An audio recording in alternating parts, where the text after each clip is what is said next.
위와 실도 위층도 아래층도 한 분 한 분 믿음 안에서 승리하시는 영광이 있으시기를 바랍니다. 자, 오늘 익히 말씀을 드렸다시피 너무 귀하신 목사님 이렇게 방문해 주셨습니다. 제가 서울의 여의도 침례교회에서 부목사 생활을, 목사 안수도 그 교회에서 받았고 부목사 생활을 했는데, 함께 부목사 생활하다가 제가 내려왔고요. 그리고 우리 이번 목사님께서 이번에 이렇게 울릉도로 부임하시게 되셨거든요. 그래서 우리 조홍남 목사님을 어떻게 소개 말씀을 드릴까 며칠 동안 좀 궁리를 해봤습니다. 그런데 이렇게 소개 말씀을 드리면 딱 좋을 것 같더라고요. 이제 보통 신학교 다닐 때 졸업을 하려면은 기본적으로 이 성경 시험을 봐야 되거든요. 마지막 졸업하기 전에 성서고사를 보거든요. 그러면은 성서고사를 이제 학교 다니는 중에만 보면 돼요. 대개 경우에는 마지막 해 이렇게 시험을 보는데, 그래서 거기 패스하면은, 통과만 되면은, 일정 점수만 되면은 이제 졸업이 가능한 거예요. 그런데요, 이 목사님은요 욕심이 아주 많으신 분이에요. 졸업만 하면 되는데 글쎄 장학금을 독차지했습니다. 그런데 어떻게 독차지를 했냐면은요, 한 번만 보면 되는데 1학년 때도 시험 보고 2학년 때도 시험 보고 3학년 때도 시험 보고 해가지고요, 장학금을 혼자서 3번 독차지하신 분이세요. 성경에 아주 해박하신, 성경에 일가견이 있으신 분이세요. 그래서 여의도 침례교회 보통 하면 우리 목회자들로서는 이렇게 선망하는 교회이기 때문에 좀 이렇게 스카웃되기가 쉽지는 않은데, 우리 목사님이 성경에 이렇게 좀 특출한 부분이 있으셨고, 최윤종 목사는 어떤 면이 두드러졌을까요? 제가 그때 당시 청소년 운동을 이렇게 굉장히 전국적으로 좀 하는 편이었거든요. 그래서 알려져 가지고 청소년 사역에 이렇게 좀 열매가 있어 가지고 저는 가게 됐는데, 우리 조홍남 목사님 성경 박사님이십니다. 우리 맞이하실 때 박수로 뜨겁게 맞이해 주시면 감사하겠습니다.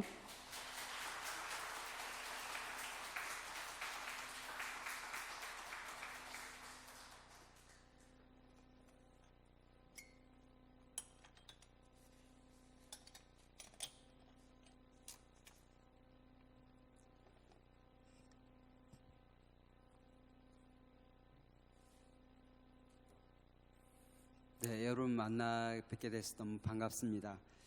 제가 강단에는 처음 서지만 홍성 침례교회는 몇 번 왔었습니다. 우리 최 목사님이랑 너무 또 잘 알고, 우리 목사님 너무 제가 참 존경하는 귀한 목사님이에요. 참 사람을 너무너무 사랑하고 또 하나님을 사랑하고, 그게 진짜 표어처럼 예수님을 생각나게 하는 사람, 홍성 침례교회 올해 표어처럼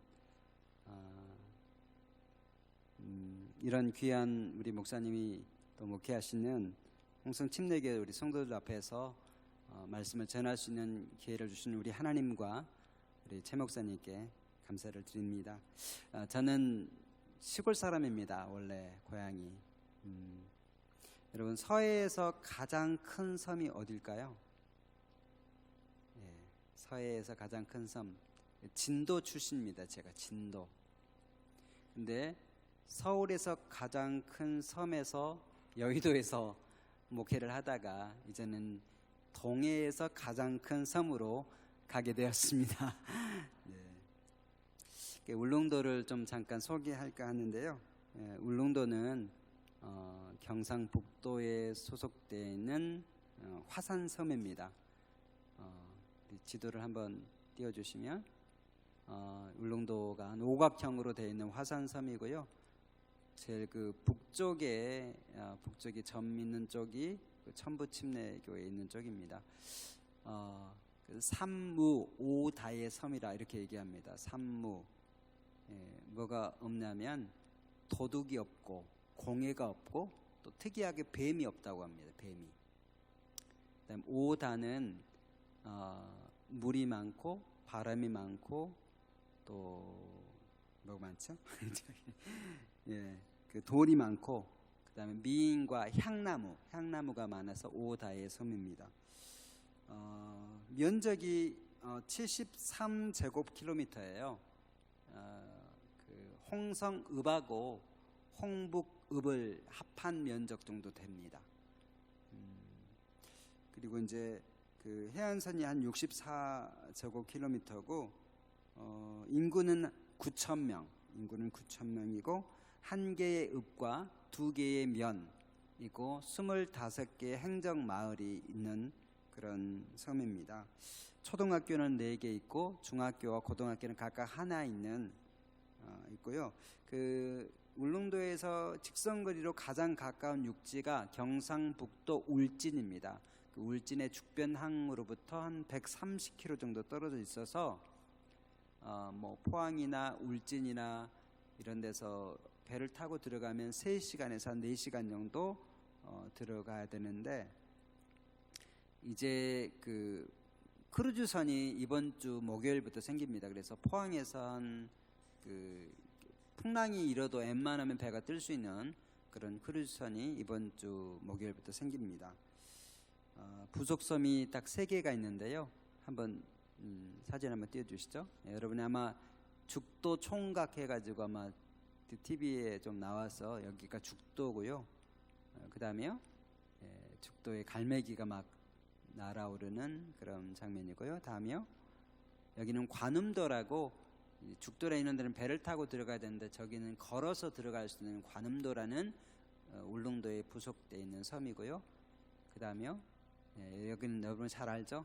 독도입니다. 독도는 울릉도에서 한 87km 정도 떨어져 있는 우리나라에서 가장 중요한 섬 중에 하나입니다. 이 울릉도는 인구 수에 비해서 관광객이 굉장히 많은데 지난 8월 달에 방문하는 관광객이 5만 1,000명이라고 합니다. 5만 1,000명. 그러니까 인구의 한 6배 정도가 한 달 안에 이제 방문을 한 거죠. 그리고 이제 작년 한 해 동안 방문했던 사람이 한 40만 명 정도 되니까 엄청나게 많은 관광객들이 몰려들고 있는 섬이고요. 울릉도에는 복음이 굉장히 빨리 들어가가지고 울릉도에 그 교회는 38개가 있고 침례교회만 17개가 있습니다. 그리고 100년이 넘는 침례교회도 무려 한 4개 정도가 100년이 넘는 교회가 있습니다. 그 다음 사진 한번 넘겨주시죠. 네, 그 울릉도에 여기는 그 나리분지인데요. 나리분지는 큰 분화구입니다. 분화구. 근데 분화구 안에서 사람들이 살고 있습니다. 분화구 안에 사람이 사는 것이 이 나리분지가 참으로 유일하다고 합니다. 그 다음에요, 여기도 나리분지입니다. 나리분지가 우리 교회가 있는 그 천부리에서 쭉 올라가면 있는 그런 마을입니다. 그 다음에요, 여기는 그 천부리에 있는 해중 전망대입니다. 해중. 그러니까 바다 밑에 6m로 내려가서 바다 물고기들을 좀 구경할 수 있는 그런 곳이 해중 전망대고요. 다음이요, 여기는 이제 우징어, 울릉도의 특산인 오징어 말리고 있는 장면이고요. 네, 다음이요, 여기는 울릉도의 그 특용 작물인 명이나물, 명이나물입니다. 네, 다음이요, 여기는 복례폭포라는 거고요.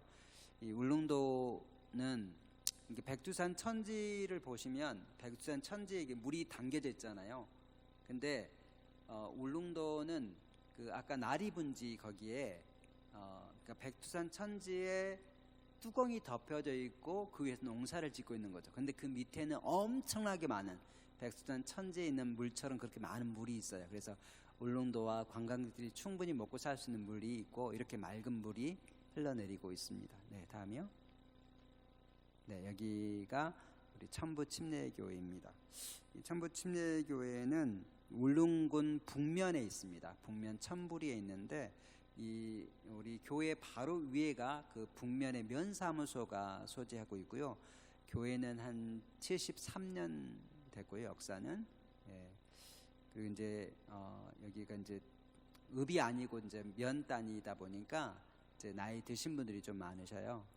교회는 한 40명 되는데 우리 홍성침례교는 이렇게 학생들 젊은이들도 많이 있고 하는데 우리는 가장 젊으신 분이 55세입니다. 그리고 이제 60세, 60대, 70대, 80대 이런 분들이 좀 많이 계십니다. 그 시골 교회다 보니까 이제 시골 교회가 대부분 그렇듯이 피아노 반주도 없이 이제 미갈 반주기로 연주를 하고 그렇습니다. 근데 하나님께서 저는 이제 그런 생각이 들더라고요. 하나님이 나에게 한 40여 명의 진짜 천하보다 귀한 영혼들을 맡겨주셨다. 그리고 그 북면에 1,300명의 그 면민들이 계시고 또 수없이 많은 관광객들이 오니까 참 하나님께서 그분들을 내게 맡으라고 주신 게 아닌가 그런 생각이 들더라고요. 제가 좋아하는 말씀 중 하나가 요한복음 8장 29절인데 나를 보내신 이가 나와 함께 하시도다. 나는 항상 그가 기뻐하신 일을 행함으로 나를 혼자 두지 아니하셨느니라. 하나님이 나를 울릉도로 보내신 이유가 있는데 내가 뭐 원한 게 아니라 하나님의 어떤 뜻과 섭리에 따라서 나를 보내시니까 하나님이 나를 보내신 이유가 있다는 생각이 들고요. 그래서 그 영혼들을 사랑으로 함께 웃고 또 웃으면서 하나님 맡겨주신 영혼들을 사랑하고 하면 하나님이 나를 통해서 이루실 일들을 믿음으로 바라봅니다. 그래서 여러분 생각날 때마다 기도해 주시면 천부 침례기를 위해 기도해 주면 좋겠습니다. 천부가 하늘 마을이에요. 마을 부자 써고 하늘천 마을부 하늘 마을. 그래서 여러분이 함께 기도해 주시면 감사합니다. 우리 홍성 침례교회를 위해서 함께 기도하겠습니다. 그 호주의 광산에서 금광을 캐기 위해서 자신의 전 재산을 들여서 광산을 매입한 사람이 있었습니다. 이 사람이 3년 동안 열심히 이 광산을 파기 시작했는데요. 근데 도저히 안 되는 거예요. 그래서 그가 이제 포기하고 이 광산을 헐값에 매각을 했습니다. 다른 사람에게 매각을 했습니다. 그리고 나서 그걸 매입한 사람이 조금만 더 파 내려가니까 결국 거기에서 금맥을 발견했습니다. 이 스토리에서 그 금맥을 발견한 행운의 주인공이 누구인가 이것은 별로 중요한 것이 아닙니다. 진짜 중요한 것은 성공과 실패의 차이는 아주 자그마한 그 백지장 한 장의 차이가 있다는 거죠. 때때로 우리 인생도 때로는 잘 풀리지 않을 때가 있습니다. 하는 일마다 잘 되지 않을 때가 있는 거죠. 오늘 본문도 밤새도록 그물을 내렸지만 그냥 물고기 씨가 말렸는지 한 마리도 잡히지 않은 그런 이상한 날이었습니다. 자정이 되고 새벽이 돼도 한 마리도 잡히지 않습니다. 그런데 그분을 만나고 나서 물고기가 가득 찬 배가 되고 결국은 이 베드로가 으뜸 사도가 되었습니다. 만약에 베드로가 조금 일찍 그물을 정리하고 집으로 들어갔더라면, 아니 그가 물고기를 아주 가득 차게 많이 잡고 그냥 그 스토리에서 끝났다라면 베드로는 그저 그런 인생이 되고 말았을 것입니다. 어쩌면 이 실패와 성공은 진짜 종이 한 장 차이인 것 같습니다. 실패한 삶에서 성공 그 이상의 삶이 되려면 어떻게 살아야 될까요? 오늘 본문 속으로 함께 들어가 보도록 하겠습니다. 첫 번째는 자신의 일에 열심을 가져야 됩니다. 자신의 일에 열심을 가져야 합니다. 베드로는 게으른 어부가 아니었습니다. 그가 어떻게 열심히 하고 있는지를 2절에서 묘사를 하고 있는데요.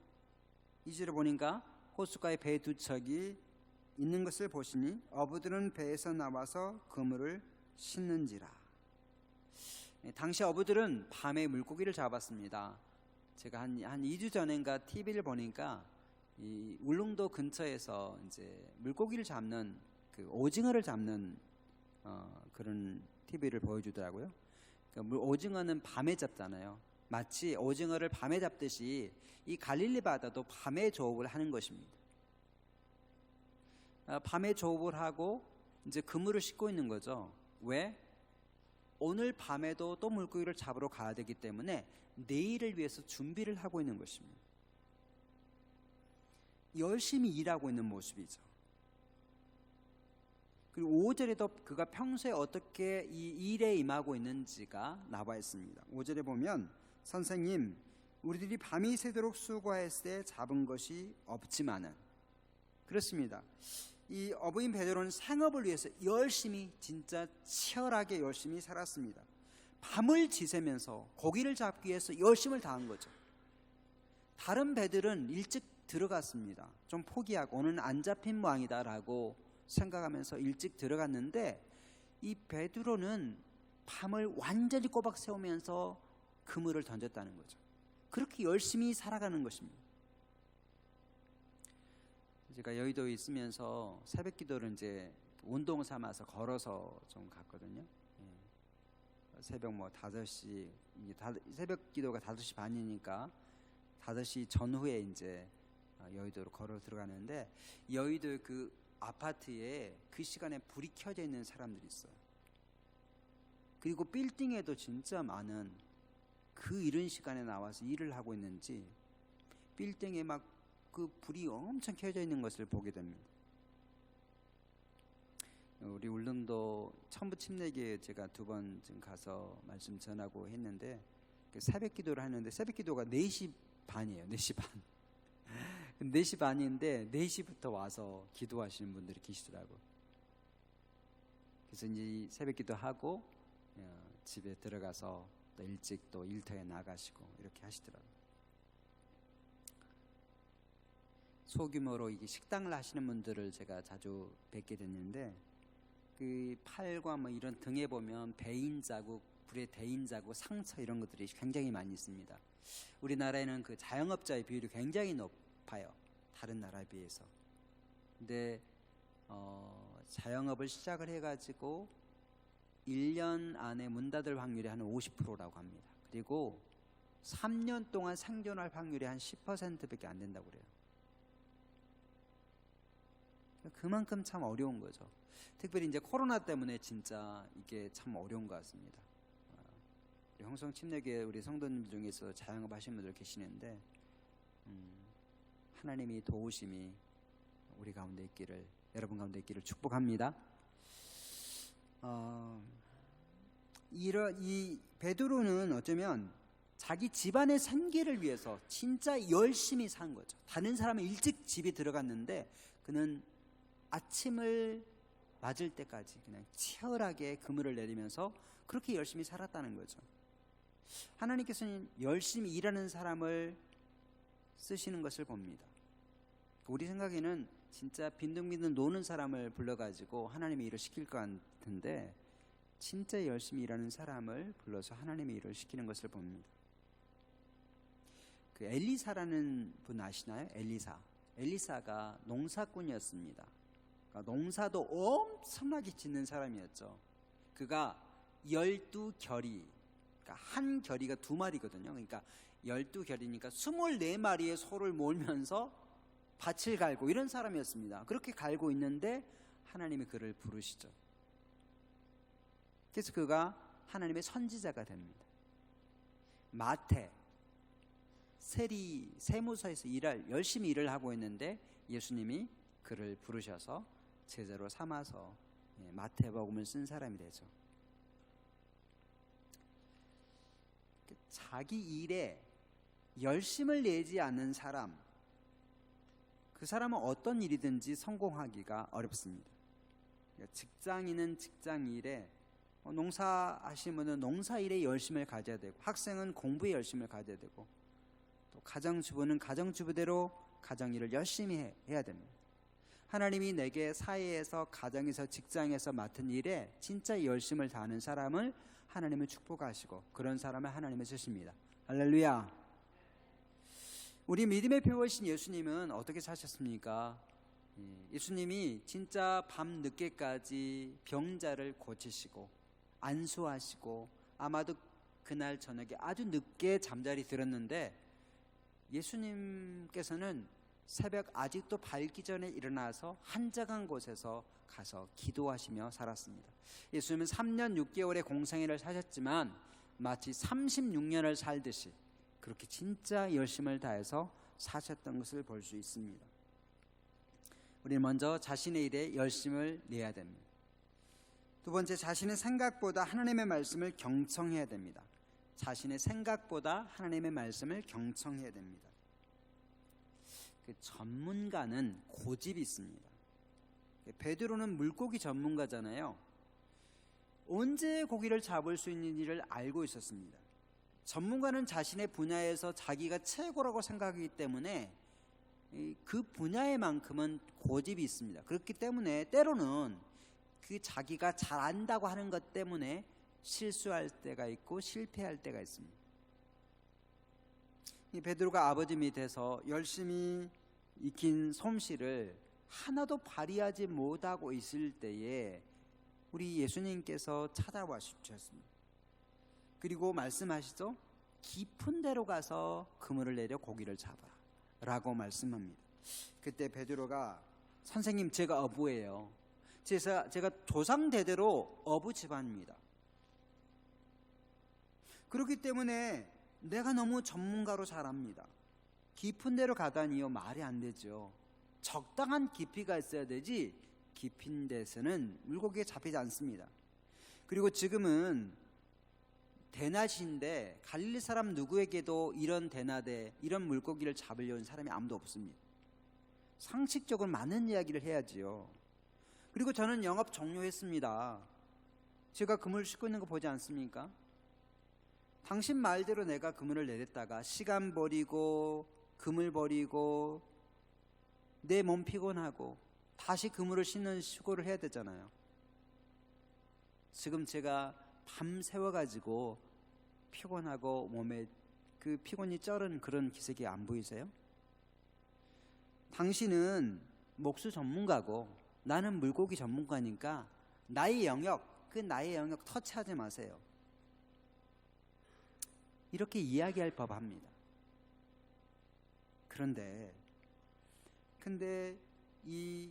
그리고 또 이렇게 생각할 수 있죠. 그렇게 말은 못하지만 체면상 말은 못하지만 예수님이 하신 이야기 그냥 무시해 버릴 수도 있었습니다. 그런데 될성 부른 나무는 무엇부터 알아봐요? 떡잎부터 알아본다고. 베드로는 달랐습니다. 5절 말씀을 함께 봉독해 볼까요? 5절 시작.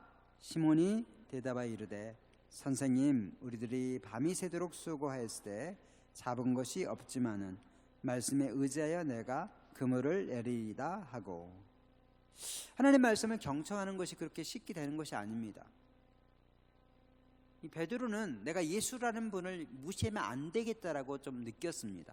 왜냐하면 베드로가 예수님을 만난 것이 처음이 아니었습니다. 이 바로 앞에 4장의 38절 39절에 보면 스토리가 나와 있습니다. 제가 한번 봉독해 보겠습니다. 예수께서 일어나 해당에서 나가사 시몬의 집에 들어가시니 시몬의 장모가 중한 열병을 앓고 있는지라. 사람들이 그를 위하여 예수께 구하니 예수께서 가운데 서서 열병을 꾸짖으신데 병이 떠나고 여자가 곧 일어나 그들에게 수종드니라. 아마도 베드로는 장모님을 모시고 사는 굉장히 효심이 가득한 그런 듬직한 어부였던 것으로 보입니다. 근데 그 장모님께서 심한 열병을 앓고 계셨습니다. 그리고 보다 못한 예수님을 아는 사람들이 예수님께 청하여 찾아왔습니다. 베드로가 청한 게 아니라 예수님을 아는 다른 사람이 청했습니다. 그리고 열병을 꾸짖으심으로 말미암아 베드로의 장모의 병이 고쳐졌습니다. 할렐루야. 그렇게 되니까 거기에서 이분이 어떤 분이 이렇게 병을 잘 고치나 하면서 예수님 만났던 그 경험이 있는 거죠. 그때의 경험이 예수님의 말씀을 경청하게 만들었습니다. 그리고 또 하나는 이 베드로는 갈릴리 해변의 그 아침 부흥에 참석했습니다. 게네사렛 호수가였는데요. 게네사렛 호수, 게네사렛 바다, 갈릴리 호수, 갈릴리 바다, 디베레아 호수, 디베레아 바다, 긴네렛 호수, 긴네렛 바다. 같은 이름입니다. 이 갈릴리 호수 바다를 말하는데요. 이 갈릴리 호수 바다가 어느 정도 사이즈냐면 울릉도의 한 2배보다 크고요. 이 홍성군 전체의 한 3분의 1 정도의 굉장히 큰 호수입니다. 근데 이 베드로는 이 갈릴리 바닷가에서 말씀을 들은 예수님을 멀리 바라다 보았을 것입니다. 그리고 그 갈릴리 해변에 있는 두 배 중에서 이 베드로의 배 위에 올라타셨습니다. 그리고 육지에서 조금 떼기를 청하십니다. 그래서 결국은 베드로는 아주 가까이에서, 예수님의 발치에서 가장 가까이에서 예수님 말씀을 들을 수 있는 그런 은혜가 있었던 것이죠. 그런데 처음에는 베드로가 현장에는 있었지만 말씀에 집중하고 있지 않았습니다. 예수님의 설교를 듣기는 했지만 그는 관심이 거기 있지 않았죠. 왜냐하면 그는 그물을 싣는 일에 관심이 있었다는 거죠. 현장 예배를 이렇게 드리지만 때로는 내 예배 끝나고 나서 내가 오후에 뭘 해야지, 이런 생각 때문에 귀로는 듣고 있지만 마음은 듣지 않을 때가 있는 거죠. 1절 말씀에 보면 수많은 사람들이 예수님을 통해 주시는 그 하나님의 말씀을 들으려고 진짜 말씀에 갈급해서 수많은 사람이 이 예수님께 말씀을 들으려고 왔지만 베드로는 현장에 있었으면서도 불구하고 그런 갈급함이 처음에는 없었다는 거죠. 그런데 운명적으로 예수님께서 그의 배에 올라타심으로, 허락도 없이 올라타심으로 말미암아 그는 말씀을 듣게 됐습니다. 그래도 베드로가 받을 복이 있었는지 허락 없이 배에 올라타신 예수님을 쫓아내지는 않았습니다. 그리고 아주 가까이에서 하나님의 말씀을 들을 수 있는 그런 특권을 누릴 수가 있었던 것이죠. 그때 그 시절 갈릴리 바닷가에 좋은 음향 시스템이 있는 게 아니지 않습니까? 그러니까 좀 멀리 있는 사람들은 예수님 말씀이 들리기도 하고 어떨 때는 안 들리기도 하고 그랬지만 베드로는 예수님 발 앞에서 들었기 때문에 그 생명의 말씀을, 능력의 말씀을 아주 생생하게 들을 수가 있었다는 것이죠. 그러니까 우리 몸도 가까이 있어야 되고 우리 마음도 가까이 있어야만이 하나님의 말씀을 우리가 경청할 수가 있다는 것입니다. 우리 홍성침례교회 보니까 분이엘 성경대학 수요일 저녁마다 분이엘 성경대학을 통해서 이렇게 말씀을 하나하나씩 배우고 있는 걸 봅니다.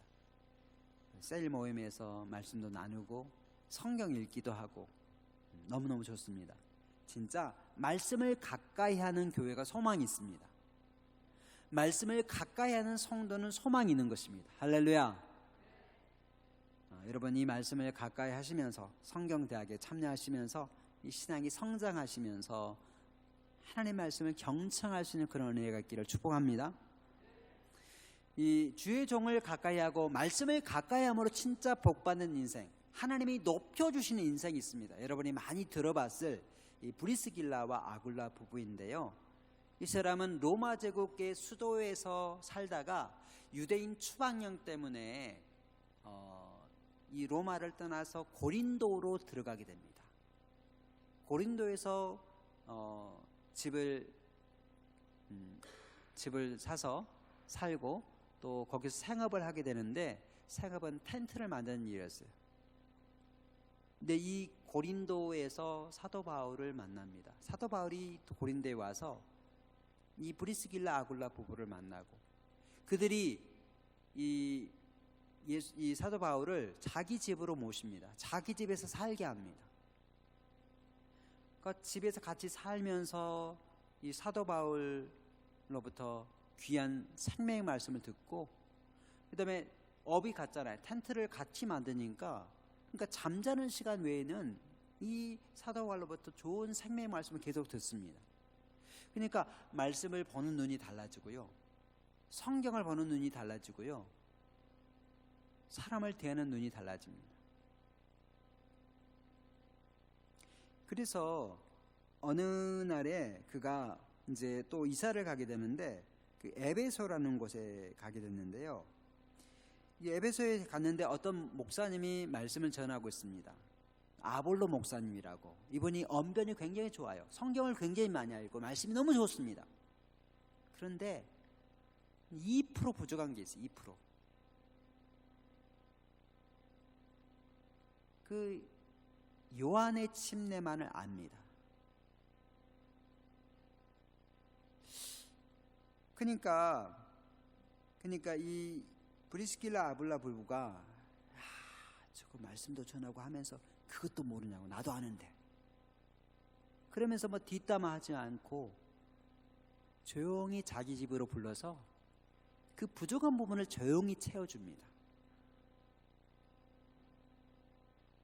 그래서 이 아볼로 목사님이 이 고린도에서 엄청나게 큰 영향을 끼치는 사람이 돼요. 이것이 가능했던 것이 이 브리스길라 아굴라 부부가 말씀의 큰 은혜를 받았기 때문이죠. 코로나로 인해서 영적인 빈익빈 부익부 현상이 엄청 늘어나고 있습니다. 영적으로 진짜 부유해진 사람은 더 부유해집니다. 말씀도 뭐 유튜브나 이런 걸 통해서 여러 목사님 말씀을 듣고 암송을 하고 성경을 보고 찬송을 듣고 하면서 진짜 영적으로 성숙한 사람이 있고, 우리 홍성침례교는 좀 안 그런 것 같아요. 이제 우리 뭐 여의도 교회나 이런 데는 대면으로 드리는 사람은 실제 적고 이제 온라인으로 많이 드리다 보니까 좀 마음이 해이해져 가지고 좀 영적으로 좀 다운되는 분들이 조금 있는 것을 좀 보게 됩니다. 우리는 영적인 면에서도 부자가 되어야 됩니다. 할렐루야. 예. 사도행전 20장 32절에 보면 이 사도 바울이 에베소 교회 그 지도자들을 이렇게 불러가지고 고별 메시지를 전하면서 이런 말씀을 합니다. 지금 내가 여러분을 주와 및 은혜의 말씀에 부탁하노니 이 말씀이 너희를 능히 든든히 세우사 거룩하게 하심을 입은 모든 자 가운데 기업이 있게 하시리라. 이렇게 말씀합니다. 3년 동안 열심히 가르쳤는데 이제 고별 메시지를 전하면서 너희를 부탁한다. 누구에게? 우리 예수님께, 주님께 부탁을 하고, 그 다음에 하나님의 말씀, 3년 동안 가르쳤는데 이 기록된 하나님의 말씀이 너희를 부탁한다 라고 이야기합니다. 이 말씀이 그렇게 능력이 있습니다. 말씀이 하나님의 말씀이기 때문에 그렇습니다. 사랑하는 성도 여러분, 말씀을 붙들고 사시기를 축복합니다. 각 가정마다 말씀을 보고 또 분이엘 성경대학에 들어가고 또 서로 뭐 이렇게 모여서 양무리를 할 수 없고 셀 모임을 할 수 없지만 서로 어떤 카톡이나 이런 걸 통해서 주고받으면서 이 말씀을 나누고 큐티를 나누고 이런 삶을 사시기를 바랍니다. 그럴 때 자기 생각보다 우리 하나님의 말씀을 경청할 수 있다는 거죠. 마지막으로 성공 그 이상이 되기 위해서 자신의 일을 열심히 해야 되고 또 자기 생각보다 하나님의 말씀을 경청해야 되고 결단하고, 세 번째 결단하고 믿음의 행동을 해야 됩니다. 결단하고 믿음의 행동을 해야 됩니다. 하나님의 말씀을 여러분이 많이 경청하고 많이 들어도 행동하지 않으면 한일입니다. 여러분이 오늘 또 말씀을 듣지만 좋은 말씀이다 라고 생각하면 그냥 거기서 끝나는 거죠. 얘가 행동하지 않고 액션을 취하지 않으면 그만입니다. 성경에 나오는 빌라도가 그렇습니다. 빌라도가 그 누가복음 23장에 보게 되면 예수님이 죄가 없다라고 생각을 했습니다. 혼자 생각을 한 게 아니고 이제 말을 하기 시작했습니다. 대제사장들에게, 서기관들에게, 그리고 많은 백성 무리들에게 예수님은 죄가 없다, 나는 그에게서 죄를 발견하지 못했다라고 3번씩이나 얘기해요. 3번씩이나 이야기를 합니다. 말을 해요. 그런데 그가 말했음에도 불구하고 그가 말한 대로, 그가 생각한 대로 판결을 하지 않습니다. 말한 것과 정반대로 판결을 하죠. 예수님을 사형 선고해버립니다. 그러니까 내가 말씀을 들어도 들은 말씀에 의대해서 그대로 행동하지 않으면 정반대의 결과가 나올 수 있다는 거죠. 그런데 이 베드로는 말씀에 의지하여 내가 그물을 내리리다 라고 이야기하고 실제로 액션을 취합니다. 그렇게 순종했더니 무슨 일이 벌어집니까? 엄청나게 많은 물고기가 잡힙니다. 이게 자기 배만 채울 뿐만 아니라 너무 많이 잡혀가지고 그 동업자인 야고보와 요한의 배까지 가득 채우게 돼요. 가득 채우게 될 뿐만 아니라 그냥 거의 그냥 물에 가라앉기 직전까지 된 거예요. 배가 너무 많이 실어가지고. 할렐루야. 우리가 말씀에 순종할 때 이런 만선의 축복, 빈배가 만선이 되는 축복이 있다는 거죠. 그리스도인은 자기 배만 만선이 되는 게 아니라 다른 사람을 복되게 하는 그런 삶을 살아야 됩니다. 나만 생각하는 게 아니라 다른 사람을 생각하는 사람이 되는 거죠. 더불어 함께 잘 사는 것, 그게 주님이 원하시는 일이라는 거죠. 근데 진짜 중요한 것은 그 다음에 벌어집니다. 시몬 베드로는 너무 기뻤지만 그 상황에서 자기 자신이 어떤 존재인지를 생각하게 되고 자기 배에 계신 그분이 어떤 분인가를 다시 한번 생각하게 됐습니다. 자신이 보잘것없는 죄인임을 알게 되고 예수님이 그냥 단지 선생이 아니라 8절에 나온 것처럼 우리 삶의 주인인 것을 알게 되죠. 그래서 주여 나를 떠나소서 라고 하면서 예수님께 납작 엎드립니다. 그때 우리 주님이 말씀하시죠. 무서워하지 말라. 이제후로는 내가 사람을 취하리라. 이렇게 말씀합니다. 내가 그동안 살아있는 물고기를 잡았지만 이제는 잃어버린 영혼들, 사람들을 살리는 사람이 될 거다. 이렇게 말씀해 주셨습니다. 근데 베드로의 그 다음 행동이 참 대단합니다. 예수님은 베드로의 미래를 말씀해 주셨지, 이 오늘 누가복음 이 본문에 보면 너는 나를 따라와라, 배를 버려두고 따라와라 라고 말씀하지 않았습니다. 그런데 베드로는 행동으로 옮깁니다. 우리 11절 말씀을 함께 봉독합니다. 11절. 그들이 베드로를 육지에 대고 모든 것을 버려두고 예수를 따르니라. 예수님은 아무것도 명령하지 않았으면 그는 배를 버렸습니다. 덩달아서 야고보 요한도 배를 버렸습니다. 최고의 어획골을 올리고 만선의 꿈을 이뤘습니다. 자기가 소원하는 것을 다 이뤘습니다. 수많은 돈을 벌 수 있는 기회가 왔습니다. 그리고 예수님은 너는 나를 따라와 라고 명령하지 않았습니다. 그렇지만 그는 배를 버리고 그토록 소원했던 그 물고기를 버려두고 예수님을 따라갑니다.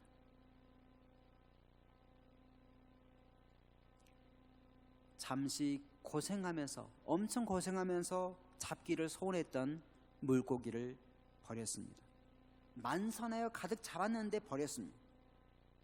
사랑하는 여러분, 우리가 버려야 될 물고기는 무엇일까요? 여러분이 예수님을 온전히 따르는데, 온전하게 예배하는데, 온전하게 그리스도인의 삶을 살아가는데 방해가 되는 그런 배나 물고기 또는 습관은 무엇일까요? 내가 예수님 믿고 신앙생활 하는데 주님의 온전한 제자가 되는데 지장이 되는 것들, 그것이 무엇인지를 한번 나누면 좋겠습니다. 사람은 끝이 좋아야 됩니다. 그동안의 수고도 중요하지만 어쩌면 이제부터가 참 중요합니다. 하룻밤을 지새우는 것에 수고해서 그쳐서는 안 됩니다. 마지막까지 잘해야만 성공하는 인생이 되는 거죠. 가룟 유다를 보세요. 가룟 유다는 예수님이 선택을 받아서 제자가 되고, 이 머리 회전이 빠르고 스마트했기 때문에 예수님이 재정을 맡깁니다. 너무 잘했습니다. 근데 마지막 순간에 예수님에 대한 생각이 바뀌어졌어요. 결국은 예수님을 팔아 넘겨버리고 비참하게 인생을 마무리하고 말죠. 차라리 그 사람은 예수님의 제자가 안 되었으면 좋았을 뻔했습니다. 우리가 우리 헌신과 수고의 열매를 맺으려면 하나님의 때까지 인내하는 게 필요하죠. 갈라디아서 6장 9절에 보면 이런 말씀이 있습니다. 우리가 선을 행하되 낙심하지 말지니 피곤하지 아니하면 때가 이름에 거두리라. 어쩌면 내가 생각하는 것보다 조금 더 수고하고, 조금 더 참아주고, 조금 더 용납하고, 조금 더 기도하고, 이런 게 필요하다는 거죠. 그럴 때 열매를 맺을 수 있다는 거죠. 만선한 것 좋지만 만선한 것이 성공한 것이 아닙니다. 우리가 살아계신 주님을 만난 것이 성공입니다.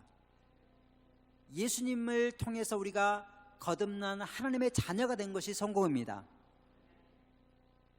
그리고 예수님께서 우리를 각자 부르시는데 그 예수님의 부르심에 각자 응답하는 것이 성공 그 이상인 거죠. 하나님이 여러분을 풀타임 사역자로 부르지 않습니다. 99%는 부르지 않습니다. 하나님이 나를 어떤 모양에 부르든지 내가 그 부르심에 합당하게 살아야 하는 것, 그게 성공 이상의 삶으로 나아가는 것입니다. 베드로가 고기를 많이 잡고 만산하는 것에 그쳤다면 그는 결코 성공 그 이상의 삶을 살 수가 없었을 것입니다. 그는 말씀을 듣고 결단하고 행동했습니다. 말씀을 의지하여 액션을 취한 거죠. 말씀에 순종하되 적극적으로, 능동적으로 순종을 했습니다. 말씀은 정리해봅니다. 때로 우리 인생이 밤이 새도록 수고했을 때 잡은 것이 하나도 없는 그런 상태일 때가 있습니다. 헛수고일 때가 있습니다. 그 실패와 절망의 아침에 우리 주님께서 찾아와 주십니다. 내 삶의 현장에, 나의 배에 찾아와 주십니다. 그리고 말씀하시죠. 깊은 데로 가라고, 깊은 데로 가서 그물을 내리라고 말씀해 주십니다. 그때 내 생각과 내 판단을 보류하고 주님의 말씀에 순종할 때 하나님의 크신 역사를 경험할 수가 있습니다. 나뿐만 아니라 다른 사람의 피로까지 채워줄 수 있습니다. 그리고 주님 말씀에 적극적으로, 능동적으로 순종을 할 때 하나님의 크신 역사를 볼 수가 있는 것이죠.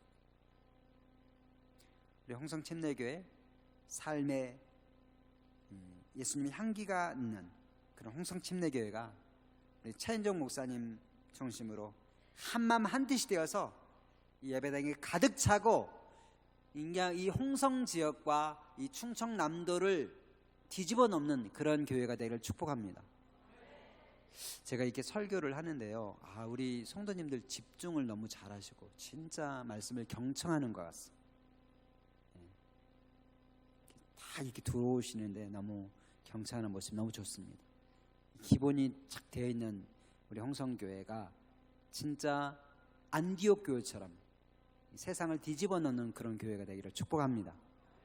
그냥 우리만 만선하고 우리만 너무 좋고 이게 아니라 진짜 이 홍성읍 지역의 잃어버린 영혼들을 살리고 충청도 지역의 교회들을 살리고 한국교회를 섬기는 그런 큰 그릇으로 더 깊은 데로 나가는 은혜가 있기를 축복합니다.